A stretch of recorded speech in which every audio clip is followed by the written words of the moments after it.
সুপ্রিয় শিক্ষার্থী বন্ধুরা, আজকে আমরা ফ্যাসেসের মাধ্যমে আর্টিকেলের প্র্যাকটিস করব। প্রথমে আমরা ফ্যাসেসটি একবার পড়ে নিই। 16 December is red letter day in the history of Bangladesh. On this day, we achieved victory at cost of bloody battle. Bangladesh came into being as independent country. It occupied a place in the world map. Every year we observe day with due solemnity. We remember supreme sacrifice of our heroic sons. The day is public holiday. The day begins with gunshot. The national flag is hoisted on top of the each house. বন্ধুরা, এখানে প্রথমে এতে লক্ষ্য করো, এখানে আছে 16 December. মনে রাখবে বন্ধুরা, তারিখের নামের পূর্বে দা বসে। যেহেতু আমরা এখানে 16 ডিসেম্বর, এখানে একটি তারিখ আছে, অর্থাৎ তারিখ বোঝাচ্ছে 16 ডিসেম্বর অর্থাৎ 16 ডিসেম্বর। যেহেতু এটি তারিখ, তাহলে আমরা তারিখের পূর্বে দা বসাতে পারি, আর তারিখের পূর্বে সবসময় দায়ে বসবে, তাহলে এতে আমরা দা বসাবো। এরপরে বিতে লক্ষ্য করো, এখানে আছে রেড লেটার ডে। বন্ধুরা, রেড লেটার ডে এটি অর্থ স্মরণীয় দিবস। আর আমরা জানি স্মরণীয় দিবস শুধু একটা নয়, বিভিন্ন স্মরণীয় দিবস থাকতে পারে। তাই এরূপ অনেকের মধ্যেই একটা বোঝালে এ বায়ান বসে, তাই আমরা এখানে এ বসাতে পারি। কেন? যেহেতু এখানে অনেকগুলা দিবসের মধ্যে একটি বোঝাচ্ছে এখানে, তাই আমরা এ বায়ান বসাবো। তবে যেহেতু প্রথম অক্ষর আর আছে, অর্থাৎ রেড লেটারটির প্রথম অক্ষর আর কনসোনেন্ট, তাই আমরা এ বসিয়েছি, অর্থাৎ এখানে এ বসবে। On this day we achieved victory at cost of bloody battle. বন্ধুরা, এখানে সিতে দেখো, এখানে আছে অ্যাট শূন্যস্থান কস্ট অফ। বন্ধুরা, মনে রাখবে একটি প্রেজ আছে অ্যাট দ্য কস্ট অফ, অর্থ বিনিময়ে। কি বলেছি? অ্যাট দ্য কস্ট অফ, এটি একটি প্রেজ, এটা অর্থ কি? বিনিময়।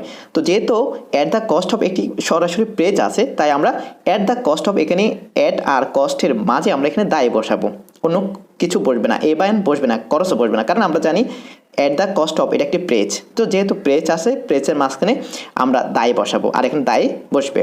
এরপরে ডিতে লক্ষ্য করো, এখানে আছে ব্লাডি ব্যাটল। বন্ধুরা, ব্লাডি এটি একটি অ্যাডজেক্টিভ, ব্যাটল নাউন। ব্লাডি মানে রক্তাক্ত, ব্যাটল যুদ্ধ বা লড়াই। তো এখানে দেখো ব্লাডি ব্যাটল এটি একটি বোঝাচ্ছে, মানে একটি রক্তাক্ত যুদ্ধ।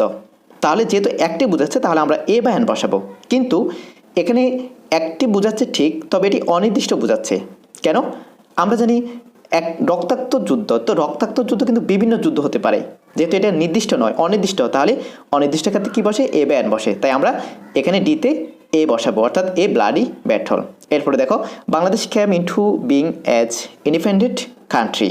বন্ধুরা, এখানে ইতে লক্ষ্য করো, এখানে শূন্যস্থানের আগে আছে কি? এস। আর মনে রাখবে সাস বা এস, এ দুটির পরে সবসময় এ বায়ান বসে। কি বলেছি? সাস বা এস, এ দুটির পরে সবসময় কি বসে? এন বা এ বসে। তো যেহেতু এখানে ইন্ডিপেন্ডেন্ট আছে, ইন্ডিপেন্ডেন্ট, তো ইন্ডিপেন্ডেন্টের প্রথম অক্ষর কি? ভাওয়াল। যেহেতু ভাওয়াল আসছে, তাই আমরা ভাওয়াল কি বসাবো? এন বসাবো। তাহলে ইতে হবে আনসার কি? এন। এরপরে দেখো it occupied a place in the world map. বন্ধুরা, এখানে দেখো এফে লক্ষ্য করো, শূন্যস্থানের আগে আছে ওয়ার্ল্ড, পরে আছে ম্যাপ। বন্ধুরা, একটি টেকনিক মনে রাখবে, অর্থাৎ একটি রুল মনে রাখবে, কোনো নাউন যোগ নাউন, অর্থাৎ দুটি নাউন একসাথে থাকলে, যেমন ফুটবল ম্যাচ অর্থাৎ ওয়ার্ল্ড ম্যাপ, ফুটবল ম্যাচ, অথবা মোবাইল ফোন, পকেট বুক, অথবা বেডরুম, অর্থাৎ দুটি নাউন যদি একসাথে থাকে, তখন এই প্রথম এবং শেষ দুই নাউনের মাঝে কোনো আর্টিকেল বসে না। তো যেহেতু আমরা জানি দুটি নাউনের মাঝে কোনো আর্টিকেল বসে না, আর এখানে লক্ষ্য করো, এখানে আছে কি? ওয়ার্ল্ড শূন্যস্থান, এরপরে ম্যাপ। তো যেহেতু দুটি নাউনের মাঝে কোনো আর্টিকেল বসে না, তাহলে আমরা এখানে কি বসাবো? করস বসাবো, অর্থাৎ ওয়ার্ল্ড ম্যাপের মাঝে কোনো আর্টিকেল বসবে না, তাহলে এখানে এফ হবে করস। এরপরে দেখো every year we observe day with due solemnity. বন্ধুরা, এখানে দেখো আমরা বিতে পড়েছিলাম, বিতে কি পড়েছিলাম? Red letter day. বিতে লক্ষ্য করো, বি শূন্যস্থানে আমরা পড়েছি রেড লেটার ডে। এখানে কি বসিয়েছি? এ বসিয়েছি, কারণ আমরা জানি প্রথমবার, অর্থাৎ কোনো প্যাসেজে প্রথমবার ব্যবহার হলে তা অপরিচিত থাকে, আর ওই শব্দটা যদি দ্বিতীয়বার আবার বসে, তখন ওই শব্দটা কি হয়ে যায়? নির্দিষ্ট হয়ে যায়। তাহলে দেখো এখানে এই প্যাসেজের মধ্যে রেড লেটার ডে, এই ডের পূর্বে আমরা প্রথমে এ বসিয়েছি, কারণ এটা অনির্দিষ্ট ছিল, প্রথমবারে অনির্দিষ্ট থাকে। মনে রাখবা, প্যাসেজের মধ্যে একই শব্দ বারবার আসলে প্রথমবারে এ বা এন বসে, অর্থাৎ অনির্দিষ্ট থাকে তখন, আর যখন পরবর্তীতে একই শব্দ আবার আসে তখন নির্দিষ্ট হয়ে যায়। তাই তখন যেহেতু নির্দিষ্ট হয়ে যায় তখন সেখানে কি বসে, দা বসে।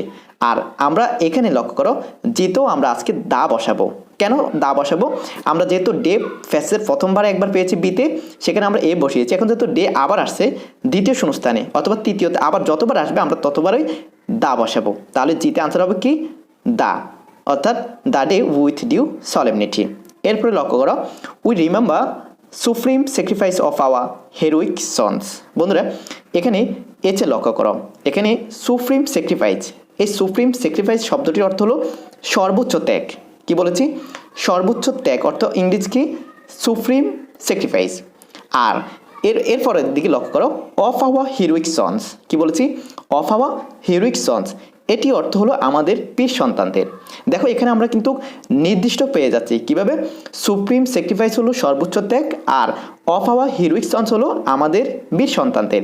তো যেহেতু এখানে এই সর্বোচ্চ ত্যাগ কাদের, দেখো তো আমরা এখানে প্রশ্ন করতে পারি, অর্থাৎ নির্দিষ্ট করতে পারি সর্বোচ্চ ত্যাগ কাদের। এখানে কি নির্দিষ্ট বোঝাচ্ছে? হ্যাঁ, তারা হলো আমাদের বীর সন্তানদের, অর্থাৎ আমাদের বীর সন্তানদের। তাহলে সর্বোচ্চ ত্যাগ কাদের? আমাদের বীর সন্তানদের। এখানে দেখো নির্দিষ্ট করে বোঝা যাচ্ছে, তাই এখানে কিন্তু আমরা সুপ্রিম স্যাক্রিফাইস এর আগে আমরা কি বসাবো?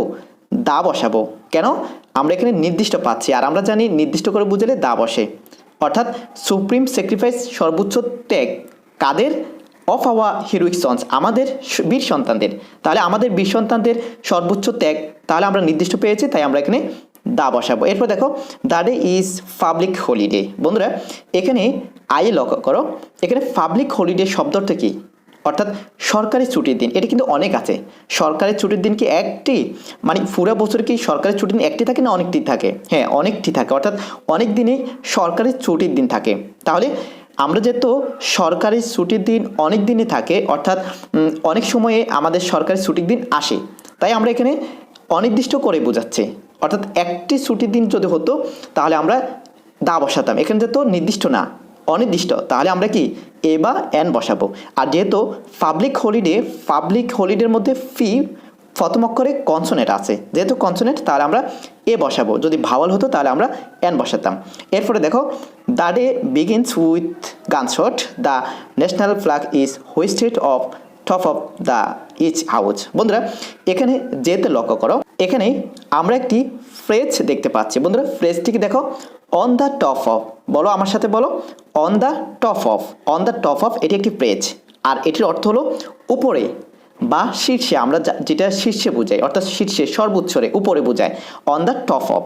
তো অন দ্য টপ অফ এটি যদি প্রেস হয়, আর এই প্রেজের অর্থ হবে উপরেই, তাই আমরা জানি প্রেজের মাঝে কোনো পরিবর্তন করা যাবে না। দেখো তাহলে অন আছে, এরপরে শূন্যস্থান, এরপরে টপ অফ, তাহলে আমরা ফ্রেজ পড়েছি অন দ্য টপ অফ। তাহলে দা অর্থাৎ অনের পরে আর টপের আগে এখানে আমরা দায় বসাবো। এও বসবে না, এনও বসবে না, করসও বসবে না। কেন বসবে না?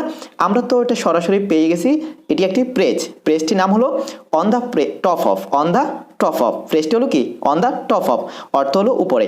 তাই যেহেতু আমরা ফ্রেজ পেয়েছি, তাহলে ফ্রেজের মাঝখানে অন্য কিছু বসার সুযোগ নেই, তাহলে আমরা যেতে আমরা এখানে কি বসাবো?